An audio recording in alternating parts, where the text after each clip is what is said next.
laissée en dehors de l'espace public est une position qui est de moins en moins tenable et qui fait débat. Parce que précisément, elle a des effets pervers parfaitement contradictoires avec les objectifs qu'elle poursuit. Son objectif est d'intégrer tout le monde. Or, sa dynamique est de maintenir, au fond, en n'accordant aucune concession, d'acter le fait qu'il y en a qui ne rentreront jamais dans le modèle. Même si c'est minoritaire, c'est un vrai problème. On regarde l'universalisme républicain pour le coup. Oui, vous avez une question, mais c'était que pensez-vous de la formulation psychanalytique, l'emprunt de cette formulation dans le cadre du religieux, quand on dit que l'islam constitue un révélateur du refoulement du religieux dans l'espace occidental? Oh, il n'y a pas du tout besoin de référence psychanalytique pour dire ça. Je veux dire qu'aujourd'hui, du point de vue proprement sociologique, oui, l'islam est un analyseur de la modernité religieuse occidentale. Et c'est pas le retour du refoulé, pas du tout. C'est pas un problème de retour de foulé, c'est un problème d'analyseur. C'est-à-dire, par exemple, dans une société ultra sécularisée, comme le sont pratiquement toutes les sociétés européennes maintenant, à l'exception de l'Italie, qui reste très particulière de ce point de vue-là, c'est le seul pays qui y échappe. Pologne aussi, Pologne. Ah, je parle de l'Europe de l'Ouest. Mais aujourd'hui, la Pologne fait partie de l'Union européenne. Oui, mais elle fait partie de l'Union européenne, mais jusqu'à nouvel ordre, il y a encore des différences fortes entre l'Europe du centre-est et l'Europe de l'Ouest. Quand je parle de pays ultra-sécularisés, je parle essentiellement des pays qui ont connu la dynamique classique de la modernisation. Alors, vous avez raison, il y a l'Europe du centre-est, et là, il y a des situations très très différentes, avec des pays ultra-sécularisés comme la République tchèque, et puis des pays qui ne sont pas. Et même l'Italie n'est pas l'Europe de l'Ouest, c'est le monde méditerranéen. C'est une référence très claire. Bon, là, on peut discuter. L'Italie fait pleinement partie de l'Europe de l'Ouest, au sens de la trajectoire de la modernisation, mais il est vrai que, pour des raisons qui, à mon avis, tiennent beaucoup plus à la présence du Vatican et à l'omnipotence culturelle du catholicisme romain et par ailleurs de la faiblesse de l'État italien, qui fait que le catholicisme est la religion civile des Italiens, qui par ailleurs en prennent et en laissent plus que quiconque avec les normes religieuses. Donc on est là devant une situation qui est très très singulière, mais qui effectivement différencie l'Italie par rapport, par exemple pour l'Espagne, qui pourrait être tout à fait considérée comme une société méditerranéenne, c'est une société parfaitement sécularisée à la manière de la société européenne. C'est un phénomène très récent en Espagne. Oui, mais Pas qu'il n'y a pas de profondeur. Oh, je vous demande bien pardon, il est largement entré dans les faits, et définitivement à mon avis. Pour le moment. Le retour du religieux en Espagne, j'attends de voir. Alors, comme on n'est pas ici pour faire de la prophétie. Comme on n'est pas ici pour faire de la prophétie. Oui. Dans votre scénario, est-ce que c'est pas exact de dire qu'au fond, il n'y a pas de différence entre un traditionnel, quelqu'un qui reçoit sa religion de la tradition, etc., et qui, à un certain moment donné, décide de se convertir et d'y adhérer, etc., subjectivement, il n'y a pas de différence entre cette personne et le moderne qui va vers la religion arabe?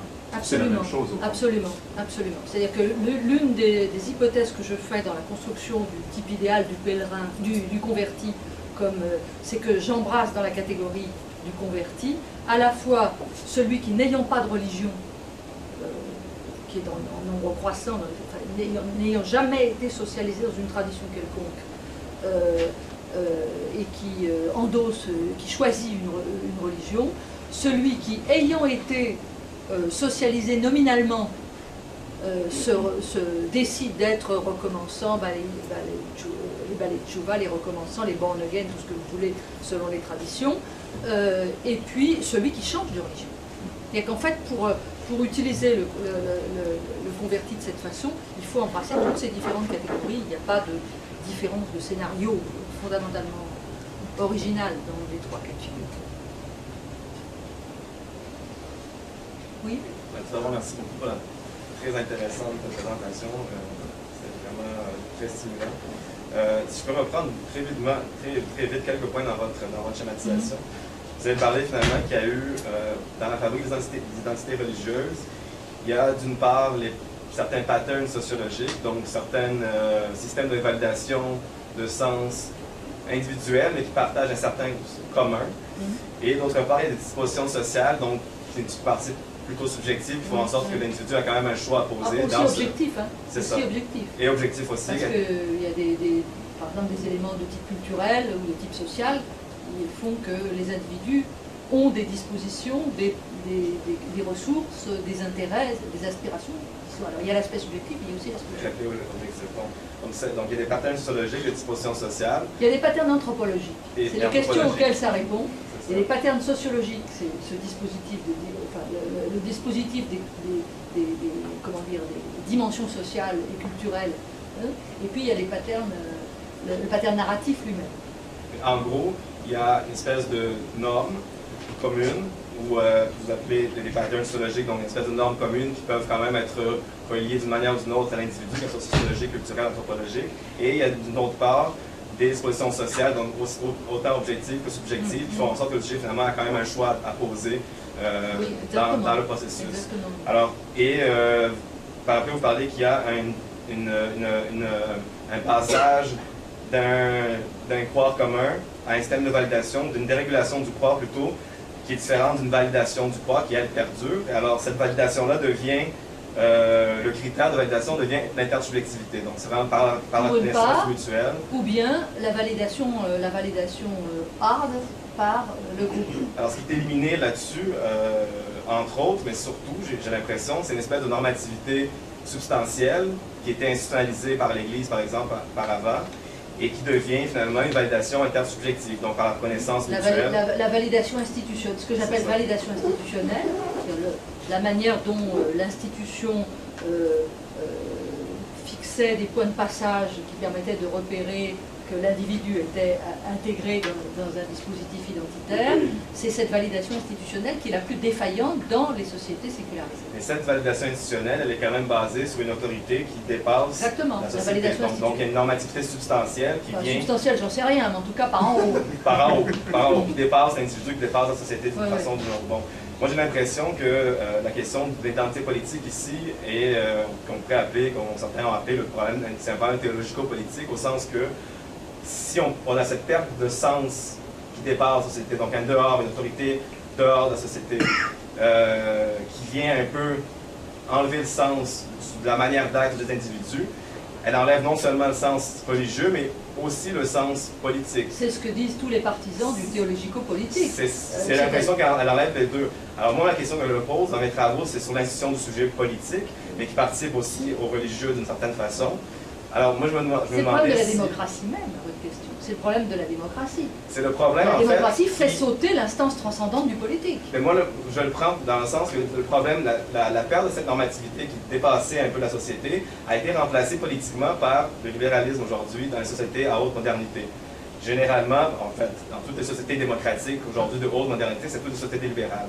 Donc j'ai l'impression qu'il y a eu, non pas une perte de sens institutionnel, mais il y a eu l'institutionnalisation d'un autre sens qui, lui, est politique avant tout, et qui est le libéralisme. Alors je me demandais, si je peux juste revenir à la question, si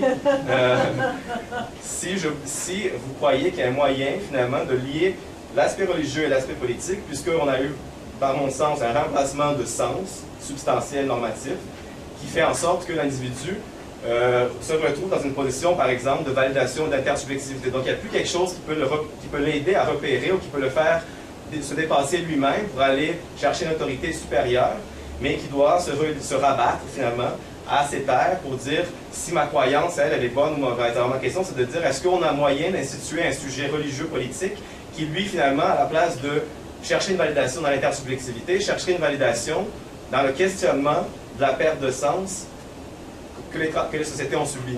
Votre question était énorme, mais comment répondre? L'évidement de la transcendance du religieux a provoqué la production de transcendance politique. C'est très exactement la théorie des religions séculières. C'est le dernier volume, le 3e volume que Gauchet vient de publier sur les totalitarismes. Essentiellement les religions politiques qui ont instauré ce dispositif de validation transcendante du politique l'ont fait en effet par en haut avec les conséquences que l'on sait. C'est-à-dire que le modèle de la transcendance du politique, c'est le modèle totalitaire. comme alternative à la transcendance religieuse. La question de la démocratie, c'est justement qu'elle évite, c'est qu'elle évite cette instance transcendante, mais qu'elle la remplace par la délibération collective dans laquelle les individus doivent définir eux-mêmes, non pas qu'est-ce qui te fait plaisir, qu'est-ce qui me fait plaisir, mais doivent définir eux-mêmes les absoluités qu'ils se donnent. Ça s'appelle la loi. Donc, on n'est pas du tout devant l'invention d'une transcendance politique, on est devant la production des absoluités par un corps citoyen qui se donne les moyens de produire ces absoluités. On n'est pas, autrement dit, il n'y a pas le théologico-politique ou le vide, il y a le théologico-politique, et on sait ce que ça a donné dans le registre du politique, et la production collective, dans le débat collectif, des grandes orientations de l'historicité des sociétés. Ça ne descend pas du ciel. Le renversement de la souveraineté a bien eu lieu, et il est indépassable, sinon il n'est plus dans la démocratie. Mais néanmoins, la démocratie, ça n'est pas l'atomisation des opinions. Ou alors, il faudrait, dans une espèce de paroxysme tocquevillien, considérer qu'il n'y a pas de régulation possible de ce jeu des opinions dans la démocratie. Certes, c'est la grande faiblesse des sociétés démocratiques, mais néanmoins, ultimement, tant qu'elles sont productrices de lois, elles produisent des absolutés qui ne sont pas transcendantes. Ou alors d'une façon parfaitement métaphorique, en tant que la société se les donne elle-même comme telles. Ce qui est tout à fait autre chose que de reconnaître une transcendance qui descend du ciel. Donc, si vous voulez dire, il y a d'un côté le théologico-politique et de l'autre côté le grand bazar libéral où chacun reconnaît les attentes de l'autre à travers quand même un dispositif régulateur parfaitement horizontal qui s'appelle le marché, c'est, à mon avis, quand même une vision singulièrement désenchantée du processus démocratique. Le libéral. Libéral, mais c'est pas l'unique modèle possible de démocratie. Pas contre la démocratie, mais contre aussi le libéral. Oui, mais la démocratie libérale d'abord, malheureusement, vous témoignez là de l'extraordinaire dégradation du mot libéral, qui est un très beau mot et dont on a fait quasiment une injure, parce que le libéralisme, historiquement, est tout, sauf ce qu'on appelle aujourd'hui libéralisme à travers la vision qu'on a du libéralisme économique, mais enfin, on est bien obligé de faire avec, hein, c'est la situation dans laquelle on se trouve, mais pour ma part, je résiste très fortement à l'idée qu'il faudrait, pour sauver la démocratie, réinstaurer, par quelle opération miraculeuse, je ne sais pas, par quelle réinstauration possible d'une instance du théologique. On parlait de recul dans Non, réinstaurer d'une manière ou d'une autre une instance transcendante. Bon, mais laquelle et où et comment, j'ai des doutes. Le questionnement de transcendance, c'est juste un questionnement par rapport à qu'est-ce qui est le juste, qu'est-ce qui est le bien, qu'est-ce qui est le beau.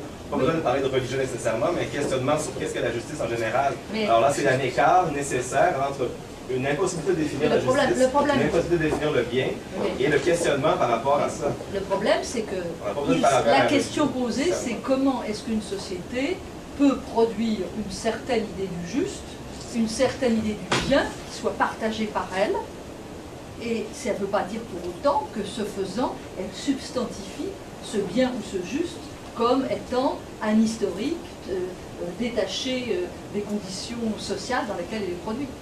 Oui. Une question.